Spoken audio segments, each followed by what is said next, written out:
Catherine. Catherine, Catherine, Catherine. The big question is, who's the right Catherine for you? Only you can decide, as it's a dilemma you need to deal with when you step into the role of Vincent Brooks. There are two women called Catherine in Catherine, and the one you favour determines the outcome of the game. If you've ever enjoyed games like Clax or Tetris, you're likely to enjoy Catherine, as it's all about moving blocks. Vincent's challenging predicament is to scale the blocks on each level to reach the goal at the top. Blocks make up the floor you stand on, and each floor is stacked on top of the other. Periodically, the floor below you falls into oblivion. If you're standing on the floor when it falls, then it's game over. No way!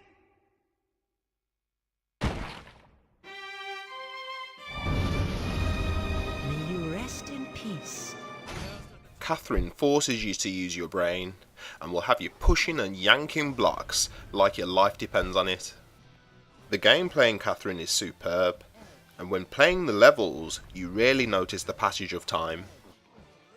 As the game progresses, new types of blocks and enemies are introduced, encouraging you to be more creative with your thinking. It doesn't take long for the pace to quicken considerably, and as a result, you'll have to think and think fast.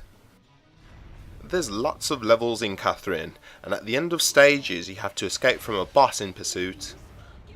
You can use basic skills to get through the levels, but true mastery only comes when you play repeatedly. In addition to the game, you get an excellent story that's delivered in numerous ways between the levels. On some occasions, the story is delivered through manga-style animation.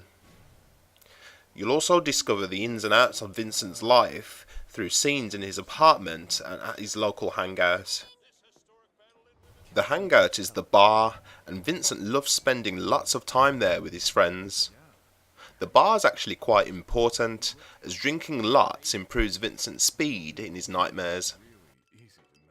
Another bonus is the game of Rapunzel sitting in the corner of the bar. Rapunzel could almost be described as a mini-game, but this wouldn't do it justice, as it's pretty deep.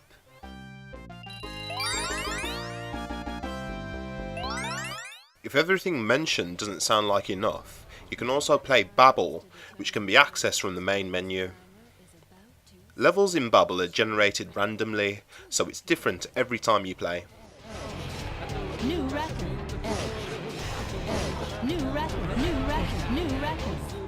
There's little to say when it comes to what's bad about Catherine, apart from the fact that it can be very challenging. Just calm down. You might spend an hour or two working out how to get through certain levels. When your progress is delayed, it can cause frustration. When this happens, it's most likely because you've gone the wrong way about traversing the blocks. The only thing that's missing from Catherine is online play. Still, if you've got another joypad to hand, then another player can take part. There are 3 difficulty settings in Catherine, and it took me just over 30 hours to finish it on the normal setting. Still, I have to admit I play through some of the levels repeatedly, as you get addicted to improving your performance. After you finish single player, there's lots of incentive to play again. You'll want to play Catherine again after completing it, because it's simply brilliant.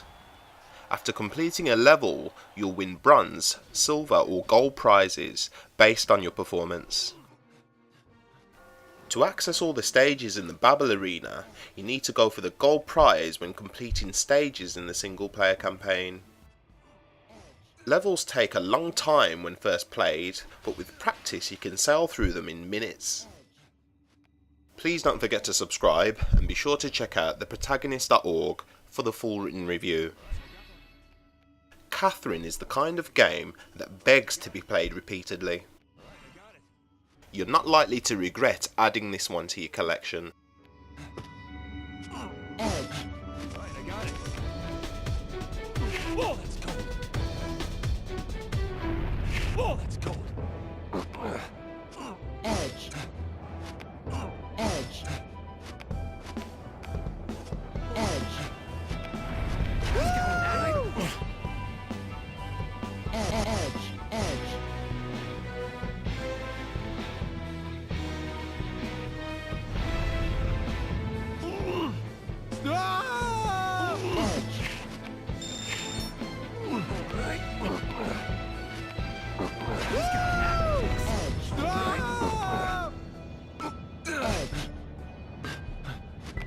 got it.